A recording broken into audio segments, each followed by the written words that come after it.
Supreme court ने भावी नोटबंदी के लिए दिशा निर्देश तय करने के संकेत दिए हैं। दरअसल सुप्रीम कोर्ट की 5 जजों की संविधान पीठ केंद्र सरकार के 6 साल पुराने फैसले की वैधता को चुनौती देने वाली याचिकाओं पर सुनवाई कर रही थी। इस दौरान बेंच ने कहा, नोटबंदी को शायद वापस नहीं लिया जा सकता क्योंकि ये 6 साल पुराना है, लेकिन इस दौरान अपनाई गई प्रक्रिया की जांच हो सकती है। नोटबंदी को चुनौती देने वाले एक याचिकाकर्ता की तरफ से वकील के तौर पर कोर्ट में पेश हुए पूर्व वित्त मंत्री पी चिदम्बरम ने कहा कि नोटबंदी और उसकी प्रक्रिया गलत थी। केंद्र सरकार ने गंभीर रूप से त्रुटिपूर्ण प्रक्रिया अपनाई। नोटबंदी एक ऐसा आर्थिक निर्णय था जिससे देश का हर एक नागरिक प्रभावित हुआ। उन्होंने कहा, केंद्र सरकार वैध नोट से जुड़ा कोई भी प्रस्ताव खुद नहीं दे सकती। ऐसा केवल आरबीआई के केंद्रीय बोर्ड की सिफारिश पर हो सकता है। पी चिदम्बरम ने डिमोनेटाइज्ड करने के लिए भारतीय रिजर्व बैंक अधिनियम की धारा 26 को लागू करने के लिए केंद्र सरकार की शक्ति पर भी सवाल उठाया। उन्होंने कहा, धारा 26(2) केंद्र को करेंसी नोटों की केवल कुछ सीरीज को रद्द करने की शक्ति देती है, न कि पूरी सीरीज के नोटों को बंद करने की।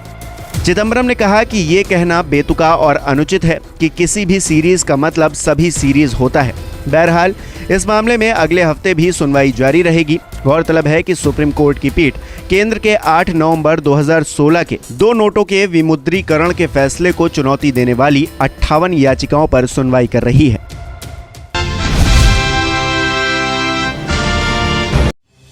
भारत जोड़ो यात्रा पर निकले कांग्रेस नेता राहुल गांधी की बढ़ती दाढ़ी पर भाजपा लगातार हमलावर है।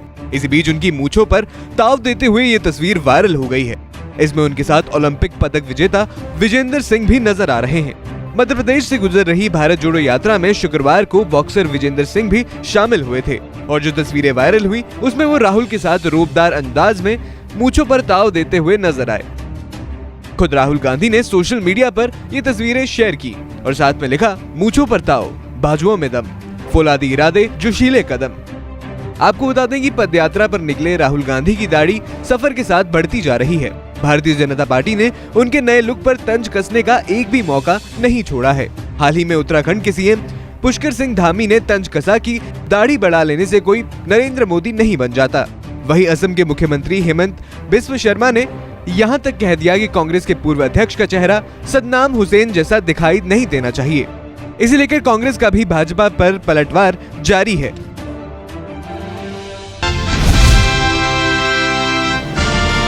दिल्ली आबकारी नीति से जुड़े कथित भ्रष्टाचार के मामले में सीबीआई ने शुक्रवार को विशेष अदालत में पहला आरोप पत्र चार्जशीट दाखिल किया। इसमें उप मुख्यमंत्री मनीष सिसोदिया का नाम नहीं है। केंद्रीय जांच एजेंसी ने इसमें दिल्ली सरकार के आबकारी विभाग के 2 तत्कालीन अफसरों समेत कुल 7 लोगों का नाम शामिल किया है। आज जब ये सिद्ध हो गया है कि सीबीआई ने इतने महीनों की छानबीन 800 अफसरों को लगा के 500 जगह रेड डाल के ये कहा कि मनीष सिसोदिया के नाम पे अभी कुछ नहीं है, तो मनीष सिसोदिया को जब एक तरह से सीबीआई ने क्लीन चिट दे दी है तो वैसे में क्या लेफ्टिनेंट गवर्नर को हटाना नहीं चाहिए? क्या चीफ सेक्रेटरी को हटाना नहीं चाहिए? चीफ सेक्रेटरी के खिलाफ एक्शन होना चाहिए, लेफ्टिनेंट गवर्नर को तुरंत हटाना चाहिए। और मोदी जी जो 24 घंटे इस साजिशों में लगे रहते हैं कि सीबीआई के खिलाफ, सीबीआई को यूज़ करके, ईडी को यूज़ करके विपक्ष की पार्टियों के खिलाफ, चुनी हुई सरकारों के खिलाफ साजिशें कैसे रची जाएं। ये बड़े दुर्भाग्य की बात है देश के लिए, देश की जनता के लिए कि देश का राजा 24 घंटे सीबीआई का दुरुपयोग करके विपक्षी पार्टियों को साजिशों में कैसे फंसाए, इसी का सपना देखता रहता है।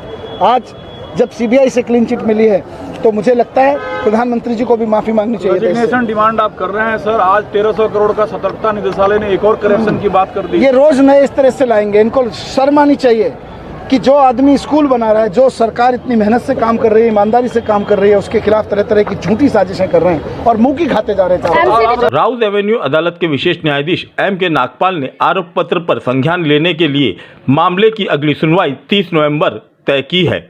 ब्यूरो रिपोर्ट, फोकस हिंदुस्तान के लिए।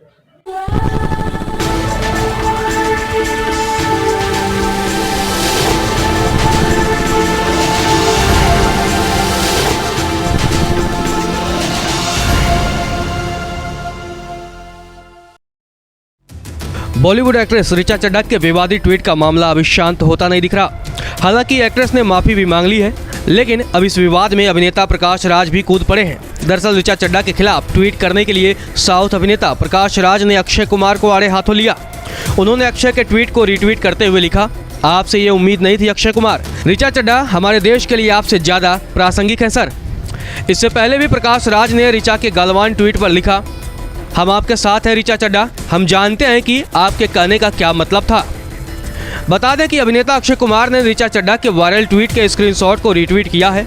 इसके साथ ही उन्होंने लिखा था, यह देखकर आहत हूँ, किसी को कभी हमारी आर्मी फोर्स के प्रति एहसान फरामोश नहीं होना चाहिए। वो हैं तो आज हम हैं। इसके साथ अक्षय ने हाथ जोड़ने वाले इमोजी भी बनाया है। गौरतलब है कि ऋचा ने उत्तरी सेना के commander lieutenant general Upendra Dwivedi के बयान पर अपनी प्रतिक्रिया दी थी। Commander lieutenant general Upendra Dwivedi ने कहा था कि भारतीय सेना पाकिस्तान के कब्जे वाले कश्मीर यानी पीओके को वापस लेने के आदेश को पूरा करने के लिए तैयार है। हम सरकार के आदेश का इंतजार कर रहे हैं, हम जल्द ही ऑपरेशन पूरा करेंगे। इसी बयान को कोट करते हुए ऋचा चड्ढा ने ट्विटर पर लिखा, गलवान हाय कर रहा है। ऋचा चड्ढा के इस ट्वीट पर विवाद शुरू हो गया था। उनके खिलाफ शिकायत भी दर्ज करवाई गई है। मामले को बढ़ता देख ऋचा चड्ढा ने एक और ट्वीट कर इस पूरे मामले पर माफी मांगी।